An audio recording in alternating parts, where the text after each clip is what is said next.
You don't crank like that. A lot of times people get a great big branch and they want to cut through, and a lot of time you twist and not know it, and you'll cut the tip right off. It'll just snap right off. So if you're into a big branch, loppers, saw. You know, don't, and that's why I like these folding ones. You know, I put this in my hip pocket. A little scabbard for your pruners. Always should have a scabbard, and you're set to go. A lot of people that we know, they even have a belt with a few other tools on it. So when they get out of their truck, they put the belt on. They get in the truck. A lot of times these things have sharp points. You put holes in the seat of your truck, you know. So that's what they do there. Okay. Now Thomas brought in, like I told you, we have these files, and this is like a machinist use these. Then he has one here, and I want you to look at this. It's tapered on both sides, and this is to do tree saws, not this type of blade, okay? You could do this type of blade, but if I can't show you, I think, on a video, but the very tip, at the very top, there's a bevel on it, and there's no way that you could do that accurately on all of them. So they must have a machine to do that, you know. But if we don't have one here, but the old tree saws that we used to use, this is a kind of file I used to use on. And the reason it's tapered, it gets in between, so you just do one side. You file that, and finally, and you go down, then you turn your saw around and do the other side. It's a great tool. If you ever see a round file, this is used, a lot of times we used to call them rat tail, but these here, when they're real little like this, these are for chainsaws. And whatever chain you have, they have a number on them.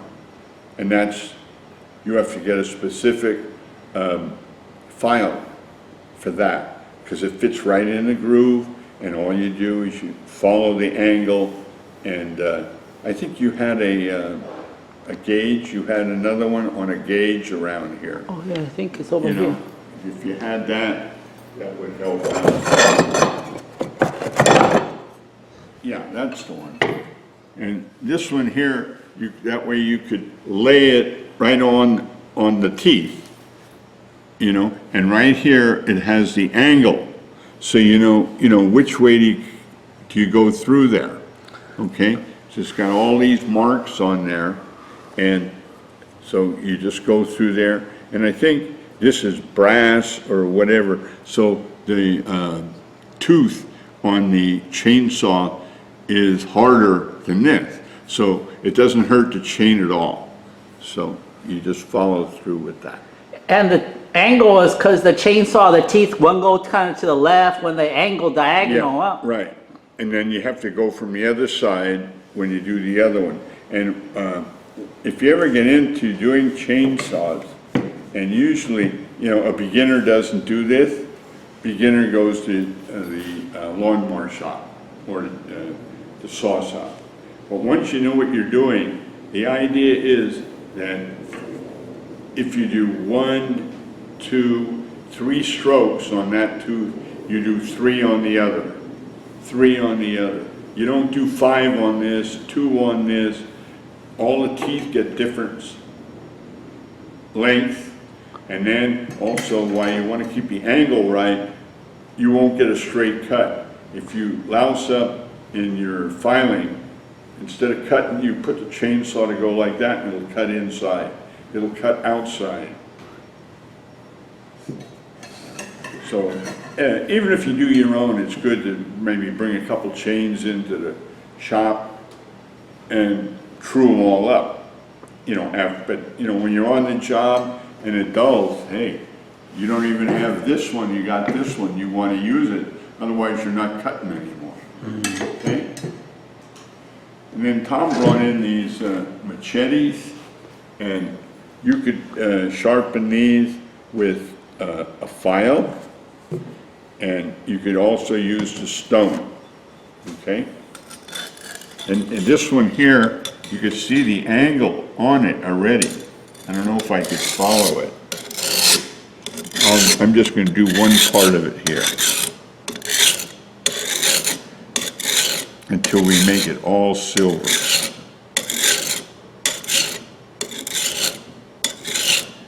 See, I got it to the edge, I got it on this edge, down the middle, I don't have anything.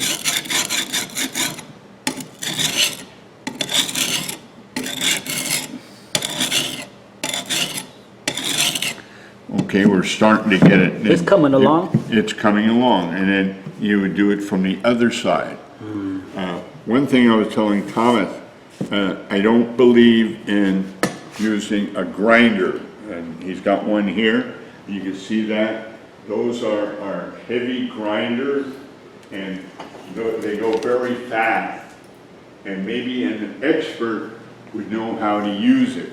But because you have to keep that angle like that and go all the way across, and you can't press too hard, got to be just right, and then you got to plunge this in water, you got to keep it cool, because if it gets too hot, if you ever sharpen anything on a grinder and it turns blue, you ruin the metal. Now it's brittle, okay? And that's why we were talking a little while earlier, you know. And so sharpening, I'm teaching you, and I'm no expert. I get by, okay? But somebody that really is good at it, they just keep at it, and they can shave with some of the equipment that they have, okay? So, So Gus, you were talking about the temper. That's the toughness of this deal, huh?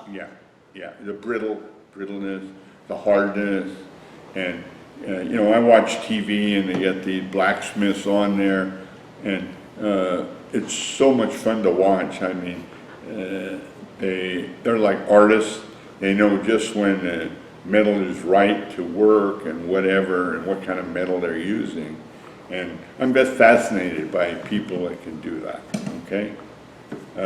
But the main thing is, so you know, a dull tool. I used to use this a question in all my tests. And a dull tool is the most dangerous tool. And that is true.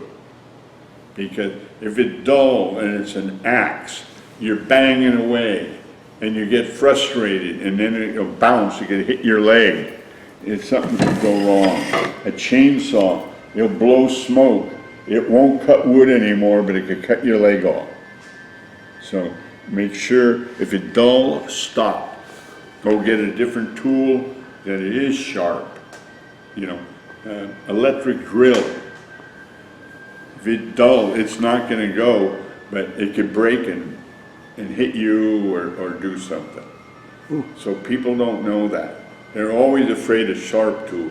You can get cut on a sharp tool, but you can maim yourself with a dull tool. Ooh. So keep that in mind. Do we have a little more time, Tom? Sure. Okay. These are two other tools, and this is my favorite tool. It's been in Thomas and I both use it in a lot of tests. I want you to know about it, and it's called a Pulaski. P-U-L-A-S-K-I. The bad part about this one, I'm looking, got a nice big chip there. That is bad. That wasn't hit into wood. That hit a rock or a piece of metal, okay? This particular tool is a forest fire fighting tool. Many of the smoke jumpers used to jump with parachutes into the fire line. This is what they took with them. Now they drop all kinds of equipment. You know, we got chainsaws there, but they all like this tool because you can grub with this end and turn it around and chop branches and brush with the other.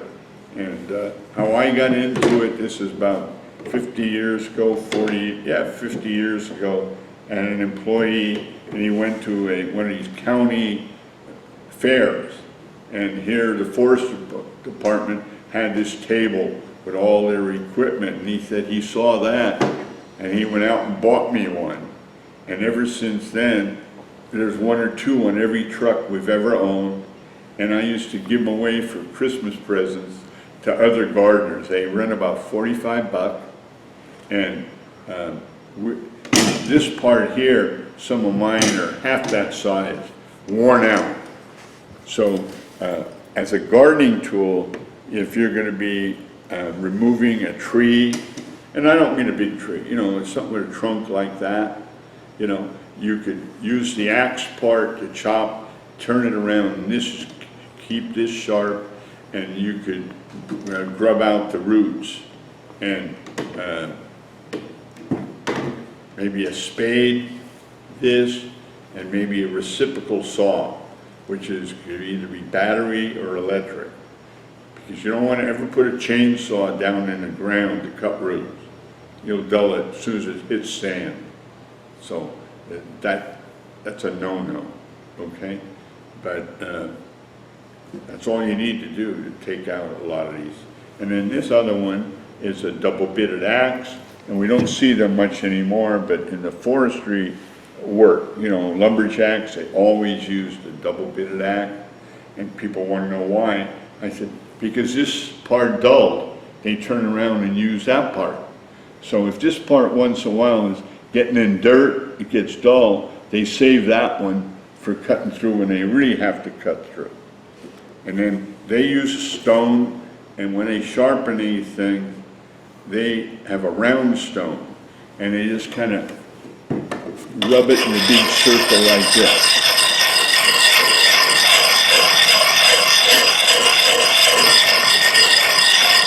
And they don't do what I just did. They may do that for a half hour. You know, instead of putting it on a grinder where they're going to have a problem, they just sit there and do that, okay? And a lot of time with the double-bitted axe, they bang it down into a tree stump and then work the other side. This, Pulaski, you have to do a little different. But all tools should be kept sharp. And like this particular one now, you can take a good look at it up close. That big nick there, you're gonna have to re-grind that down to get rid of that. So if I was gonna do that, I think I'd gamble on the grinder. But make a pass on the grinder, like whoop, dip it in a bucket of cold water, then do it again, okay? Because you want to get rid of that so it all looks the same, okay? And I think these things, Pulaskis, are made out of pretty hard metal because, you know, they are grubbing in the ground where there are rocks and things like that. So the metal is pretty strong. But, you know, we wail away on everything, you know. It's a great tool for one of my students was working, pop right through a 3/4 inch copper pipe, water shooting up 20 feet in the air, 4:30 or 5 o'clock in the afternoon. Dinner was going to be served at 6 o'clock, and I don't carry everything in my truck, so had to run out, find a hardware store, had to buy a torch, had to buy all the equipment and fix it and cover it and wash up before the guests arrived, you know. So whenever you're using these tools and you're going after roots, make sure it's a root. Make sure, because if it's a pipe or conduit. Or why, you know, if you ever work outside of San Francisco, they put big, heavy electric cables underground with no conduit, and you could chop right through those things. And a lot of time you hit one of those, you bounce, and we don't know if you're alive or dead, okay? So anytime you're working in the ground, be a little careful, okay? I think that's about it. Thanks. We'll see you again. Thank you so much, Gus, for your time and your knowledge.